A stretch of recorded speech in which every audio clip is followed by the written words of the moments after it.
The Mercury 7 astronauts chosen in 1959 to pilot the manned spaceflights of the Mercury program were all military test pilots. NASA believed that breed of individual had the right stuff to handle the challenges spaceflight would throw at them. In order to provide fertile ground for recruitment by NASA, and also foreseeing its own role in space, the US Air Force included 6 months of space-related studies in its test pilot training curriculum. Advanced mathematics, orbital mechanics, bioastronautics, aerothermodynamics, spacecraft design, and zero-gravity flights in a KC-135 tanker, known as the Vomit Comet, to familiarize pilots with the conditions of spaceflight. The links between upper atmospheric supersonic flight and spaceflight were forged at the dawn of the space age. But to complete the picture, we have to go back to the 1930s and 40s, to the origins of supersonic flight.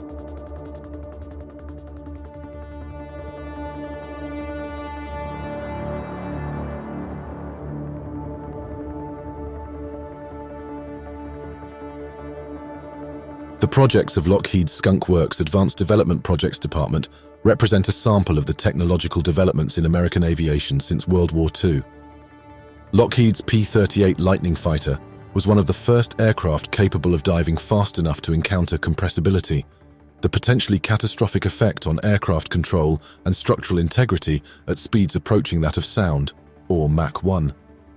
Lockheed's aeronautical engineers were aware of this phenomenon when they began design work on the P-38 in 1937.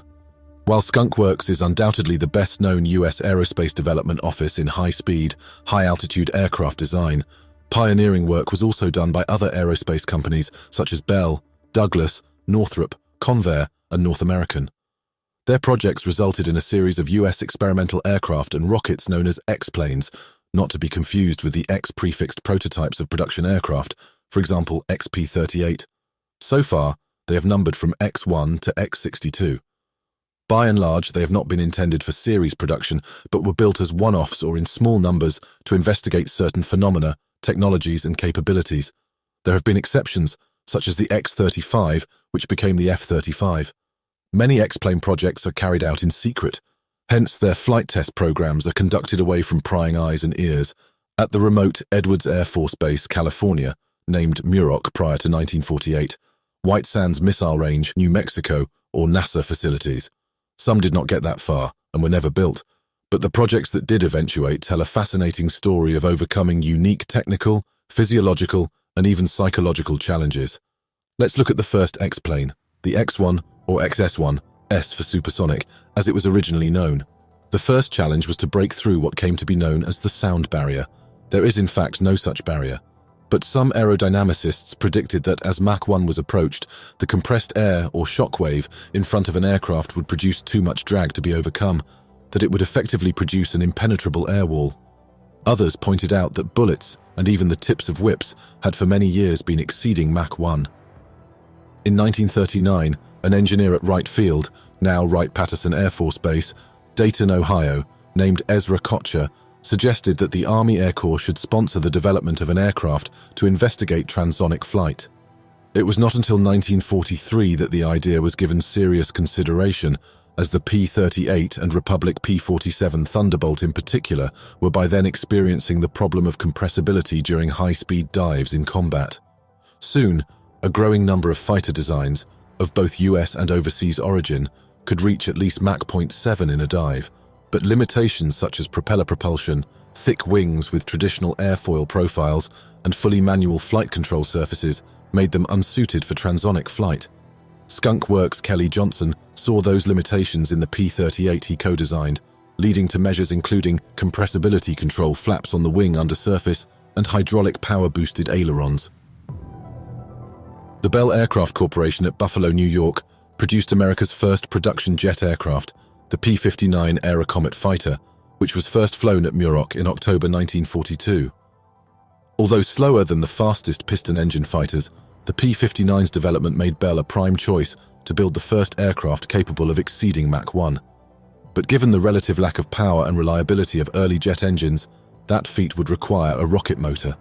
In December 1944, Bell engineers Robert Woods and Robert Stanley assembled a team to design the XS-1. In some respects, they had to work with their best guesses based on estimates of how an aircraft would behave at Mach 1.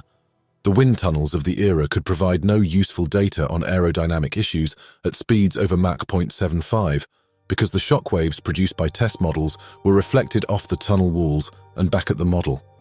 Slotted tunnel walls were later developed to solve that problem. Woods and Stanley designed the XS-1's fuselage to be shaped much like a .50 caliber bullet, as it provided readily available data without the need for supersonic wind tunnel analysis. On the other side of the Atlantic Ocean, on the 27th of September 1946, came sobering news of the death of British test pilot Geoffrey de Havilland Jr. His de Havilland DH-108, an aircraft with swept-back wings resembling Germany's wartime 1,000 km/h, Messerschmitt Me-163 rocket-powered interceptor, had disintegrated at Mach 0.9. If a swept-wing aircraft could disintegrate, then how would the X-1 with its straight wings fare in the transonic realm? There was only one way to find out. On the 14th of October, 1947, the craft, carrying Chuck Yeager with broken ribs after a fall from a horse, was airdropped by a B-29 mothership flying at 20,000 feet over the Mojave Desert. It was its 9th powered flight. In his autobiography, Yeager described how he entered the history books. I fired all 4 rocket chambers in rapid sequence. We climbed at 0.88 Mach and began to buff it, so I switched the stabilizer switch and changed the setting 2 degrees. We smoothed right out, and at 36,000 feet, I turned off 2 rocket chambers.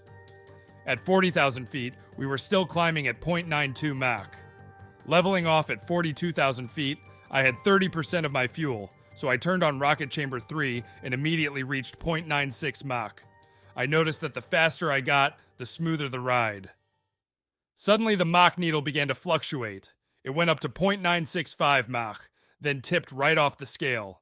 I thought I was seeing things. We were flying supersonic. Down below in the NACA tracking van, the first sonic boom from an aircraft, like the rumble of distant thunder, was recorded. The X-1 had reached Mach 1.07, or 1126 km/h. It was not, in fact, the world's fastest flight. That honor rested with German test pilot Heini Dittmar, who had achieved a flight speed of 1130 km/h in a Me-163, recorded in July 1944. Dittmar's achievement was not official, as the aircraft was operating in secrecy, although it had already seen some limited combat trials against American heavy bombers over Germany. But as Dittmar's flight was at lower altitude, warmer temperature, where sound travels faster, it is generally agreed that he was not supersonic, despite a claim that a sonic boom was heard. 3 weeks after Yeager exceeded the speed of sound, he broke Dittmar's speed with a flight at Mach 1.35, 1456 km/h. Of 18 pilots to fly the X-1, Yeager made the most flights with 34. One thing that became clear during flight tests was that the X-1's elevators became less effective at high speed. The solution was to allow the pilot to change the incidence angle of the tailplane, an early version of the all-moving tailplane, or stabilator, common today. After 3 X-1s had been built and flown, Bell produced 3 second-generation X-1s, the X-1A, B, and D. On the 12th of December 1953, Yeager took the X-1A to Mach 2.44, 2655 km/h, at 75,000 feet. Although encountering a potentially catastrophic phenomenon known as inertia coupling, the aircraft rolls about its forward inertial vector rather than its physical longitudinal axis and departs controlled flight, he was able to regain control of the aircraft and return to base unscathed. The second of the original X-1s was modified in 1955 to produce the X-1E. It differed from the first 6 aircraft, with wings just half the thickness of the already thin originals, and featured a turbine fuel pump. The X-1E reached Mach 2.24 in 1957. Greater changes came with the X-2 of 1952, which was larger and featured swept-back wings and tailplane, an idea inspired by German research going back to 1935 and revived by NACA engineer Robert Jones. Design work began as early as October 1945, before the first X-1 was rolled out. Its construction used steel alloys, which could withstand higher frictional temperatures than aluminium, and its Curtiss-Wright rocket motor could produce 6,800 kilograms of thrust, more than twice that of the X-1. It first flew in 1952, some years after the swept-wing North American F-86 Sabre entered service, and like its predecessors, the X-2 was air-launched from a bomber. In 1956, a second X-2 unofficially set new altitude and speed records, 125,907 feet, and Mach 3.196, or 3,370 kilometers per hour. Unfortunately, another inertia coupling incident was that time disastrous, cost the pilot's life, and destroyed the aircraft. The Bell family of X-planes saw humans first travel faster than sound, and as such, their flights are important milestones in aerospace history.